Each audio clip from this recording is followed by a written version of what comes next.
Hello বন্ধুরা, তোমাদের সবাইকে স্বাগতম আমার এই নতুন ভিডিওটিতে। বন্ধুরা, আবারও আমি তোমাদের জন্য নতুন একটি কবিতা নিয়ে চলে এসেছি। বন্ধুরা, আজকের এই ভিডিওটিতে এই কবিতার মাধ্যমে বর্তমান ভারতের যে বিচার ব্যবস্থা রয়েছে সেই বিচার ব্যবস্থার দিকটি তুলে ধরতে চেয়েছি।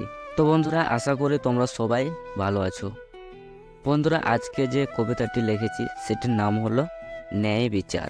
হ্যাঁ বন্ধুরা, আজকে এই ভিডিওটিতে আমি বর্তমান যুগের যে বিচার রয়েছে এই বিচার ব্যবস্থার দিকটি কবিতার মাধ্যমে তুলে ধরতে চেয়েছি। সো চলো বন্ধুরা, আর বেশি দেরি না করে আজকের ভিডিওটি শুরু করি। কবিতার নাম ন্যায় বিচার।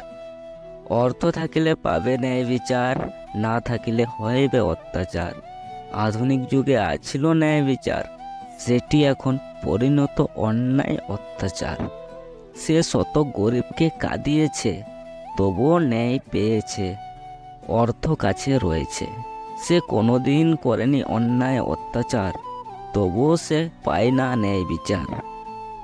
নেই বলে মূলধনের সঞ্চার, যে ব্যবস্থার নাম বিচার সেটি এখন পরিণত গরিবের অত্যাচার। কেন তবে লেখালেখি, কেন শিক্ষার প্রসার, নাই যদি পেলাম দেশের সুবিচার। সমাপ্ত।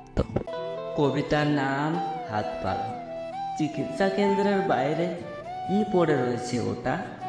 প্রথমে দেখলাম ছোট্ট একটি ফোঁটা, আস্তে আস্তে বড় হয়ে উঠল কি ওটা?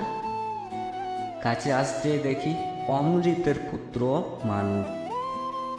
তার নেই কোনো আপনজন, তার ভীষণ চিকিৎসার প্রয়োজন। চিকিৎসা কেন্দ্রের বাইরে পড়ে রয়েছে হায় রে, তবুও কেউ দেখে নাই রে। এ নাকি সরকারি চিকিৎসার ব্যবস্থা। মনে তার অনেক ব্যথা, কেউ শুনতে চায় না সেটা। হে বিধাতা, এ কেমন সমাজ যার নেই কোনো লাভ। দুঃখ মনে এগিয়ে গেলাম, হাতটি তাকে বাড়িয়ে দিলাম। তোমরাও হাত বাড়াও, তাকে সাহায্য করো। আজও দিনটি মনে পড়ে, চোখে অনেক জল ঝরে, হাজারো প্রশ্ন ওঠে। হ্যালো বন্ধুরা, কেমন আছো তোমরা? আশা করি সবাই ভালো আছো। আজকের কবিতাটি কেমন লেগেছে তোমাদের অবশ্যই নিচে কমেন্ট বক্সে জানিয়ে দিও। কবিতাটি যদি তোমাদের ভালো লাগে এবং কবিতাটি যদি তোমাদের একটু বাস্তব বলে মনে হয়, তাহলে অবশ্যই একটি লাইক এবং চ্যানেলটি সাবস্ক্রাইব করে বেল নোটিফিকেশনটা অনে ক্লিক করে দেবেন। সব বন্ধুরা, এইরকমই কবিতা পেতে অবশ্যই চ্যানেলটি সাবস্ক্রাইব করবেন এবং আমাকে আগে এগিয়ে যেতে উৎসাহ দেবেন। বন্ধুরা, আজকের জন্য এই পর্যন্তই।